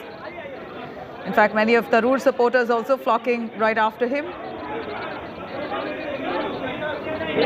These are live visuals coming in from the Congress headquarters where the nomination process is currently underway. Shashi Tharoor currently filing his nomination, Mallikarjun Kharge as well filing his nomination for Congress president polls. It's going to be now a face-off between the two stalwarts of the Congress party. Shashi Tharoor versus Mallikarjun Kharge is more or less the fight that will be reduced to. These are live visuals coming in from the Congress headquarters in Delhi. Shashi Tharoor there filing his nomination. Many of his supporters there have garlanded him. He's been flanked by hordes of people supporting his candidacy as they've all flocked inside the Congress headquarters to witness Shashi Tharoor filing his nomination. Remember, Shashi Tharoor is a man who was known to be part of the G23 group, a dissenting group who've been often heard asking for a free and fair election process to select a Congress president to lead the party. Now finally that pitch has come to reality within the Congress as the Congress has finally decided to hold its internal election to select the new Congress president, a non-Gandhi face. Shashi Tharoor there in the images. You see the man right on our screens with a garland filing his nomination with his supporters there all present, lauding him and pushing for his credibility. Shashi Tharoor, in fact, has spent about 15 years in the Congress party. Mallikarjun Kharge, on the contrary, is a much senior leader. Both of them known as the Gandhi loyalists. Both of them now filing their nomination. This is Shashi Tharoor's turn. He's filing his nominations. Visuals just coming in live of Shashi Tharoor throwing his hat in the ring. He's just filed his nomination at the Congress headquarters. In fact, as we see here, as the Congress president election heats up, we see the front runners being Mallikarjun Kharge and Shashi Tharoor. Digvijaya Singh also, who was mulling over filing his nomination, withdrew his name just an hour ago after he found out that Mallikarjun Kharge was also filing his nomination. He said that I do not want to fight him, I want to support Mallikarjun Kharge, therefore I withdraw my name. So Digvijay Singh, in quite a dramatic exit, decided to withdraw his name from the Congress president's race, and Mallikarjun Kharge, Shashi Tharoor now more or less the front runners who will be facing off for the top post. Shashi Tharoor, live visuals coming in of him filing the nomination at the Congress headquarters. Remember, just a few days ago, the clamour was around Ashok Gehlot, again a Congress loyalist, Chief Minister of Rajasthan. His name was highly supported by the Gandhi family as well. Enough speculations that he was the favourite, Ashok Gehlot. But after much of that commotion and revolt in his state of Rajasthan, Gehlot bowed out. He said that he took moral responsibility for what happened in Rajasthan and decided that he will exit or withdraw from the race to Congress president polls. Now, we see Shashi Tharoor, who's coming forward to file his nomination, and he seems optimistic. He spoke to Rajdeep Sardesai of India Today and extensively spoke on how he's not an organizational man, but yet is vying for the post because he sees a vision for the party. He believes in the party's ideology, and he wants to work along with the party to take it forward and is willing to make changes to the grand old party for better ground connect. Shashi Tharoor seemed quite confident and has said that he's appealed to all his people within the party, within the organization, the internal election that would take place. All supporters there have been, he's appealed to, saying that if they believe in him, only then choose him or vote for him. So he says that this is a friendly fight. It's not really a face-off, but more of a friendly fight. Let the best man win. These are words of Shashi Tharoor. He spoke to India Today's Rajdeep Sardesai just a little while ago. Now he's left his residence, reached the Congress headquarters, and just about filing his nomination. The Congress top polls. Well, the Congress president itself will be selected through a free and fair election, is what the Congress says, on October 17th. That's when the actual election will be taking place and the name of the new Congress president will be declared. And we see today is the time when nominations are being filed. All leaders will be coming by. Whoever is mulling over contesting for the Congress president's post will be filing their nominations today. Shashi Tharoor, you also have Mallikarjun Kharge, both of them front runners. But there were many other names that were doing the rounds, including that of Ashok Gehlot, Digvijaya Singh. But it seems like these veterans have withdrawn their name from the race. So leaving Shashi Tharoor and Mallikarjun Kharge really the front runners for the top post. These are live visuals coming in from the Congress headquarters. India Today on top of the story, bringing you all the minute details as the excitement, the drama around the Congress president polls heats up. We see that Shashi Tharoor now, in the first it appears, filing his nomination for the Congress president's polls. In fact, now it appears the contest has boiled down to Shashi Tharoor versus Mallikarjun Kharge, clearly the two front runners, both of them known to be very close to the Gandhi family loyalists.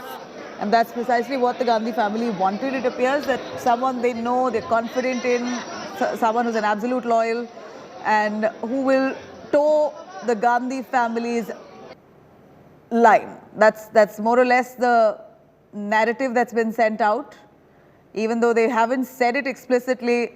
But and though they call this a fair and free election, we have heard enough, at least from the looks of it, that it's more or less a Gandhi family loyalist itself who will be elected to the top post.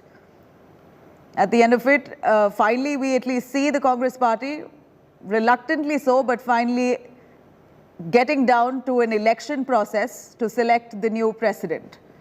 Two rounds of Lok Sabha elections that the Congress has lost massively. In fact, they're left with just 2 states in the country as of now. Now, at this point, Congress desperately needs an organizational overhaul, and that's precisely what the G23 leadership had been pushing for. Shashi Tharoor was part of that group, the G23 dissenting Congress group that had asked for major organizational changes, including this election to select the new president. They all asked for a non-Gandhi face. At least the G23 group pushed for a non-Gandhi face to lead the party. Finally, we see that happening. The Congress is now going to be holding elections on the 17th of October to elect their new president to lead the party. And while that's said, we see Shashi Tharoor, the front runner, along with Mallikarjun Kharge, both of them. Mallikarjun Kharge yet to file his nomination. Shashi Tharoor, we see live visuals coming in of Tharoor filing his nominations just a little while after he's spoken to India Today. He spoke to India Today's Rajdeep Sardesai before he filed his nominations just a little while ago, where he said he's very confident and optimistic that people will make the right choice and also may the best man win. It's not, he's not fighting an enemy. It's just a friendly fight, and he believes that he surely can make huge changes within the party that's needed at this point.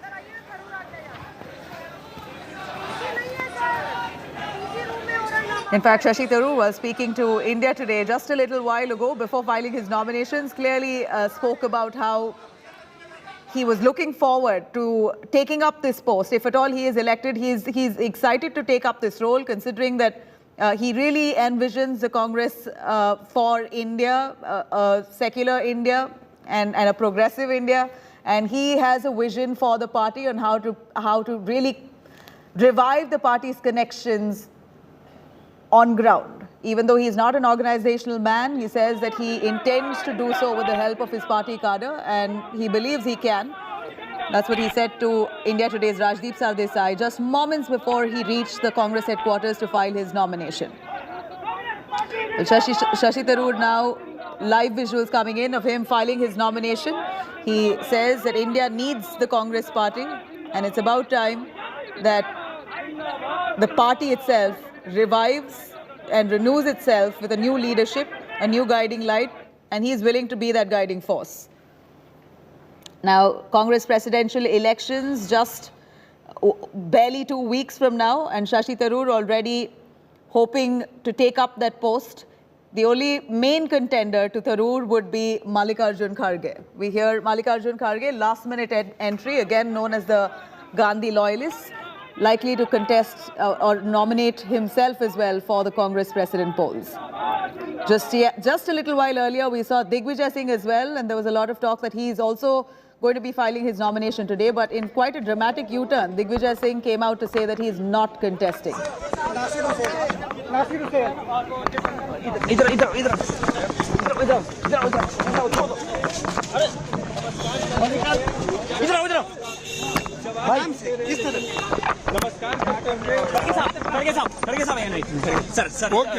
अरे मैं nomination file करने जा रहा हूँ, file करके फिर बाद में बात करूँगा।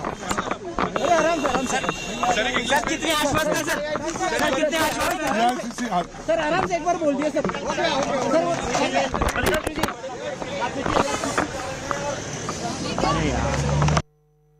All right, that's Mallikarjun Kharge, who's just arrived at the Congress headquarters, says that he's going to file his nomination for Congress president's post. This is a huge development, as this has come quite at the last moment. Mallikarjun Kharge versus Shashi Tharoor. This more or less is the contest. The front runners, rather, senior leaders who are both here at the Congress headquarters to file their nominations. Let me quickly cut across to Rajdeep Sardesai joining us. He's in fact right at the Congress headquarters. Rajdeep, what a day for the Congress party. You have Mallikarjun Kharge, who's just arrived. Shashi Tharoor, right after speaking to you, is now filing his nomination. It seems like the race is really, and the contest now has boiled down to Shashi Tharoor versus Mallikarjun Kharge. That's right, Nabila. Shashi Tharoor filed his nomination a short while ago. Mallikarjun Kharge is expected any time. So yes, it would seem the contest will be between the two, but there's always a twist. Because mere saath hai contestant number 3, Krishnanand Tripathi, has already filed his nomination. He's from Jharkhand. He's been a deputy leader there in the assembly, and he has also got his 10 delegates. So Krishnanand Tripathi ji, एक तरफ शशि थरूर, दूसरी तरफ मल्लिकार्जुन खड़गे, आपने भी अपना nomination भर दिया? नॉमिनेशन भर दिया है, क्योंकि हम लोग तो चाहते थे कि हमारे नेता, जन नेता आदरणीय राहुल गांधी जी कांग्रेस का अध्यक्ष बने। लेकिन जब उनका निर्देश आ गया कि न वो खड़ा होंगे, न मैडम होंगी, न आदरणीय प्रियंका जी होंगी, तो उनका निर्देश आया कि पार्टी का हर कार्यकर्ता और हर नेता, तो भारतीय वायुसेना से लेके डिप्टी लीडर से लेके मंत्री तक कार्य करने का अनुभव था, तो मैंने सोचा कि मैं भी और आपके मजदूर यूनियन में डेलीगेट्स हैं आपके पर्चे में। Okay, there you have, this is the Congress party.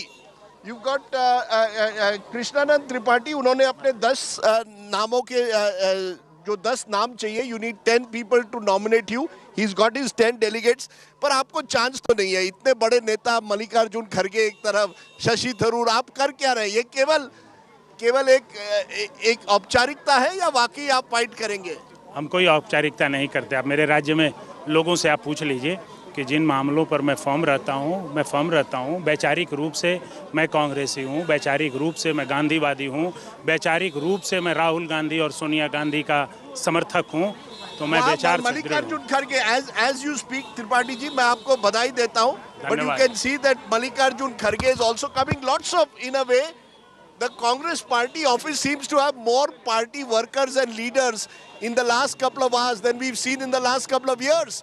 There is, at least it would seem, the dhols have begun, some element of drama in the Congress party. What would this party be without drama? A bit of a family soap opera, lots of twists and turns. And Mallikarjun Kharge, 80 years old, last week was going as a central observer to Rajasthan, where Ashok Gehlot was seen as the front runner for the Congress president. Now Gehlot is going to be based in Jaipur, and Mr. Kharge from your home state, Nabila, is the front runner to become the next Congress president. And he's extensively, in fact, Mallikarjun Kharge, Rajdeep, has been extensively looked at as an organizational man. So tell us a little more on Kharge's credibility by and large, and this one person, one post rule put up by the Congress High Command. How does that work with Kharge and Tharoor, if either of them win? Well, look, Mr. Kharge at the moment is the leader of the party in the Rajya Sabha. Now, whether he will stay on in that post, we don't know. But for now, you see, he was the least unwilling to become Congress president. The Congress went round and round in circles. Mukul Wasnik's name was doing the rounds yesterday as the chosen candidate of the Gandhi family in a way, or someone close to the Congress High Command. Remember, Digvijaya Singh, of course, had pushed forward his claim. But I always sensed that Digvijay Singh was a bit of a stalking horse, waiting to see who else put their nomination in. There was also talk of the so-called G23, the rebels within the Congress putting up a candidate. The name of Manish Tiwari was doing the rounds, but Manish Tiwari told his group of Bhupinder Singh Hooda, Anand Sharma, Prithviraj Chavan this morning, he didn't want to get into the race. So the least unwilling, Mallikarjun Kharge, 11-time MLA, yes, but at 80, his best is behind him. Lots of people here have come from Madhya Pradesh thinking that Digvijay Singh would become the nominee. आप कितने लोग मध्य प्रदेश से आए हैं? कई लोग यहाँ मध्य प्रदेश से आए। आइए। आप लोग चाहते थे कि दिग्विजय सिंह बने, इसी हाँ, तो कल शाम तक तो दिग्विजय सिंह जी का नाम था, आज क्या हो गया? हाईकमान ने निर्णय दिया। आदरणीय दिग्विजय सिंह जी कांग्रेस समर्पित है, गांधी नेहरू परिवार के प्रति लॉयल हैं, उनके लिए हर क्षण तैयार है, उनका जो हुक्म है गांधी नेहरू परिवार का उसके लिए तैयार है। लेकिन सीनियर है उनसे। आप देखिए 65% हिंदुस्तान में हिंदी भाषी इलाका है। यदि दिग्विजय सिंह जी होके आज हिंदी भाषी इलाके में बोलने वाला आदमी है, पूरे हिंदी भाषी इलाके में चुनाव है, तो आप चाहते थे कि बिल्कुल मैं भी चाहता था कि दिग्विजय सिंह जी बने। सुधार करना चाहिए, कांग्रेस को मजबूत करना है तो दिग्विजय सिंह को बनाना चाहिए। उत्तर भारत में जितनी कांग्रेस कमजोर है, किसी भी प्रांत में कमजोर नहीं है, इसलिए दिग्विजय सिंह जैसे व्यक्ति को राष्ट्रीय अध्यक्ष होना चाहिए, जिससे उत्तर भारत के ये है Congress. This is the Congress, Nabila. Congress, Mukt Bharat ki baat BJP will always say, but at the end of the day, Congress is like a joint family where there are divisions in the open, and there will be a family reunion. Digvijay Singh himself has filed the form today, among others, for Mallikarjun Kharge, but those from Madhya Pradesh, रात भर आप आ गए और देखिए क्या हो गया। हो जाने दो। कोई मलाल नहीं है, इसका कोई मलाल नहीं है। यंग होके खड़गे जी बहुत अच्छी हिंदी बोलते होके, तो हम आज भी खड़गे जी के साथ हैं, हम पहले कांग्रेस ही हैं। आप यंग व्यक्ति को अरे दिग्विजय सिंह भी 75 साल के हैं। एक्चुअली समस्या क्या है? एक्चुअली उत्तर भारत में जो लोग रहते हैं हिंदी भाषी लोग हैं, और उनकी भाषा, हम राष्ट्रीय अध्यक्ष की भाषा को जब तक हिंदी भाषी लोग नहीं समझेंगे तब से उनकी बातों से प्रभावित नहीं हो सकते। दिग्विजय सिंह तो 75 साल के हैं, वो तो कहाँ युवा है। सुनिए, घर का मुखिया तो मैच्योर होना चाहिए ना। जो घर का मुखिया है, इतनी बड़े घर की कमांड किसी एक्सपीरियंस हैंड व्यक्ति को ही मिलनी चाहिए। खड़गे जी भी एक्सपीरियंस्ड है। हाँ, उन्हीं की बात कर रहे हैं। हम तो खड़गे चाहते हैं, आप दिग्विजय चाहते हैं। शशि थरूर कोई नहीं चाहता। नहीं, क्यों?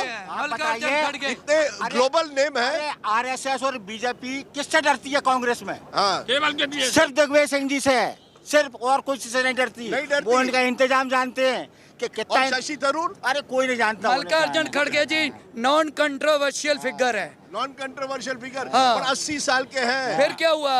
घर का मुखिया मैच्योर ही होना चाहिए, जो सबको संभाल के चले, सबको साथ लेकर चले। पर ये कैसे हुआ है? ऐसे लगता है जैसे गांधी परिवार वही व्यक्ति चाहता है जो उनकी बात मानेगा। आप कोई इंडिपेंडेंट व्यक्ति चाहते नहीं है? दिग्विजय सिंह जी ने कब गांधी परिवार की बात नहीं मानी? बीजेपी में तो नड्डा जो है उनके हाथ की कठपुतली है, वो भी उनका कार्यकाल एक्सटेंशन कर रहे हैं। वहाँ कौन से इलेक्शन हो रहे हैं? वो भी तो मोदी जी नॉमिनेट करते हैं। आज की तारीख में कांग्रेस को ऊर्जा की आवश्यकता थी, ऊर्जावान व्यक्ति की आवश्यकता थी, काम जमीन पर काम करने वाले की आवश्यकता थी।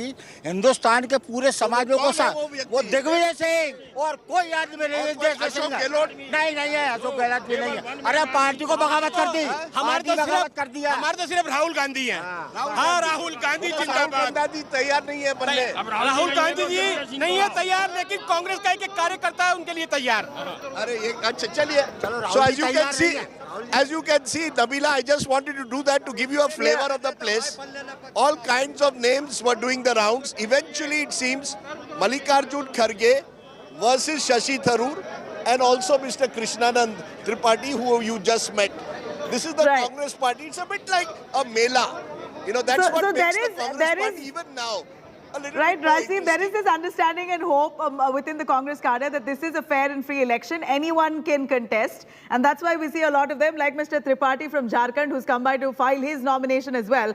And even Tharoor said that to you, and I clearly heard that. He said that Sonia Gandhi has maintained this neutrality. Whichever leader has gone to her to say or express their desire of contesting, she says all the very best. There's no, she does not demotivate them or encourage them beyond. It's basically very neutral approach taken to selecting the new Congress president. That's what Tharoor says. But give us an understanding on how fair and free indeed is this election in your view, Rajdeep? How does it, you see, the problem now will be that whether one likes it or not, Mallikarjun Kharge is the officially unofficial candidate or unofficially official candidate of the Gandhi family. And therefore today, since the morning, people are being rung up, Congress working committee leaders, please come here, back Mallikarjun Kharge's candidature. Does it then become free and fair? You see, it becomes free and fair if the Gandhi family makes it very clear they have no preferences. The truth is they have sent out a message that Mallikarjun Kharge is their preferred candidate. And therefore the question will be raised. Is it truly free and fair? Is the way in which delegates are chosen truly free and fair? Yes, the excitement over an election is there, and that's a good thing.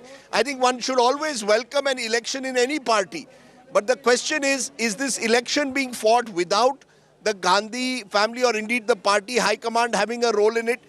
Now that Mr. Kharge has been brought in, is Mr. Kharge really someone who's an independent, neutral candidate? Or is he a candidate of a preferred group within the Congress leadership? So to that extent, and we've seen this in the past, Sitaram Kesri defeated Sharad Pawar and Rajesh Pilot because he controlled the high command at the time. Sonia Gandhi defeated Jitendra Prasad in 2000 because she controlled the party high command. So whoever is the high command's preferred candidate is almost certain to become the next Congress president. As of now, your home state person, Mallikarjun Kharge, at the age of 80, plus of course the fact that he's a Dalit, did play a role.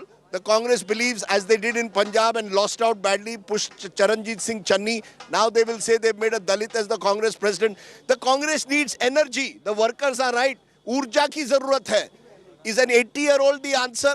Only congressman can tell us. You need a younger person is what many of the workers believe.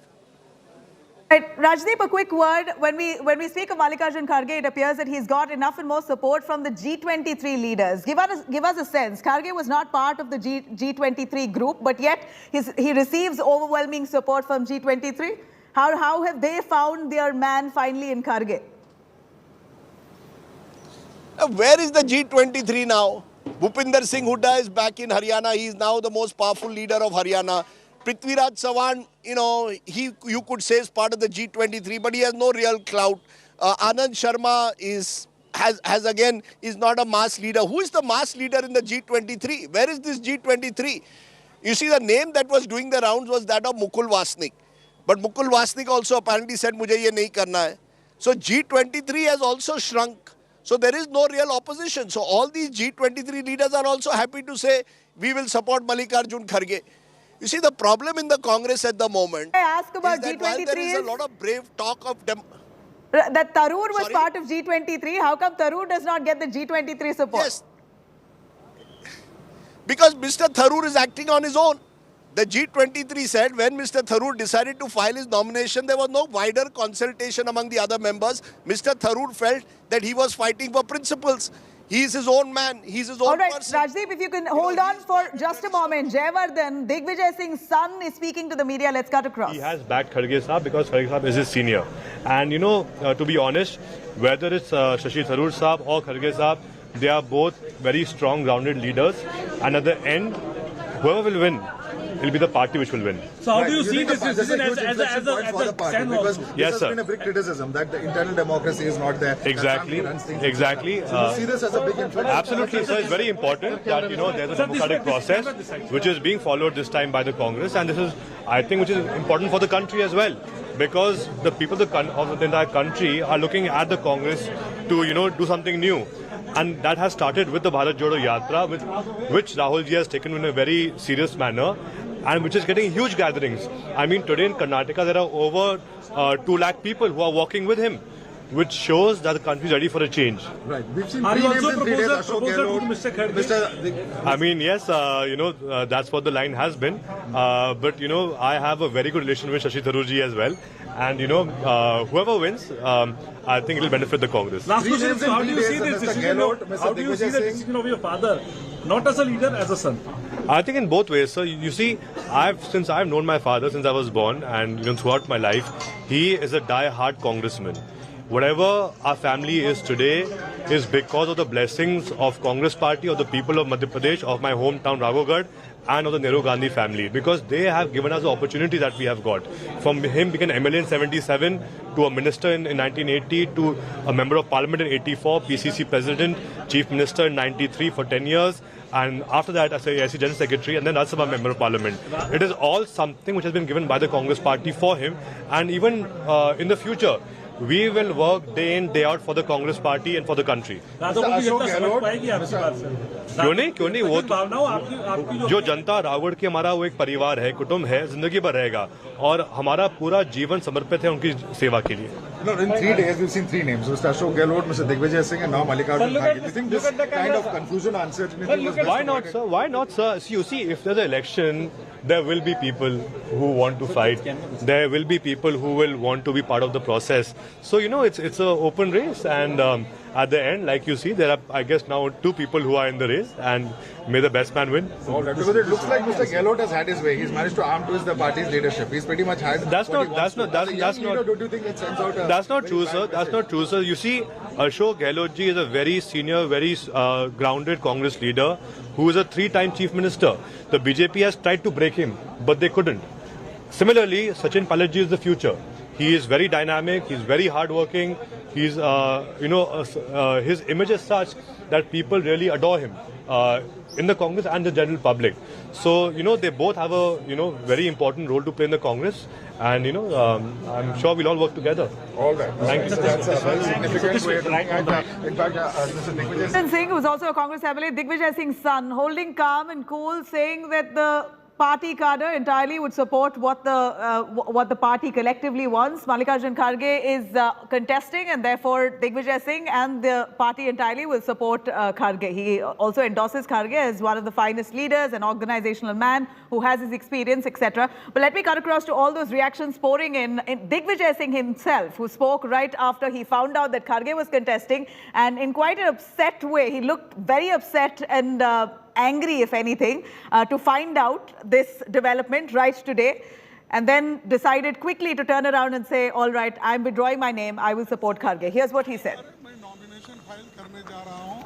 Press के माध्यम से मुझे मालूम पड़ा कि वो उम्मीदवार हैं, तो मैं आज सुबह उनके पास मिलने गया और उनसे मैंने कहा कि आप अगर फॉर्म भर रहे हैं तो मैं पूरे तरीके से आपके साथ हूं। आप एक वरिष्ठ नेता हैं और हमारे कांग्रेस पार्टी के सबसे में से वरिष्ठतम और सम्मानजनक नेता हैं।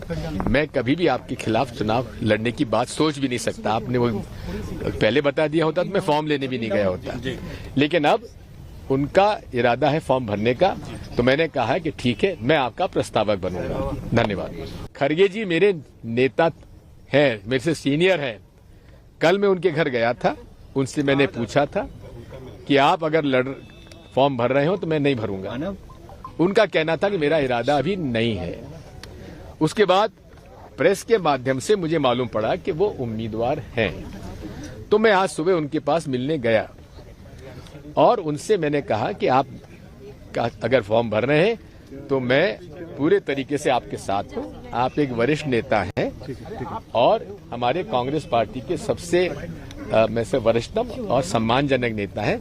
मैं कभी भी आपके खिलाफ चुनाव लड़ने की बात सोच भी नहीं सकता। आपने वो पहले बता दिया होता तो मैं फॉर्म लेने भी नहीं गया होता, लेकिन अब उनका इरादा है फॉर्म भरने का, तो मैंने कहा है कि ठीक है, मैं आपका प्रस्तावक बनूंगा। धन्यवाद।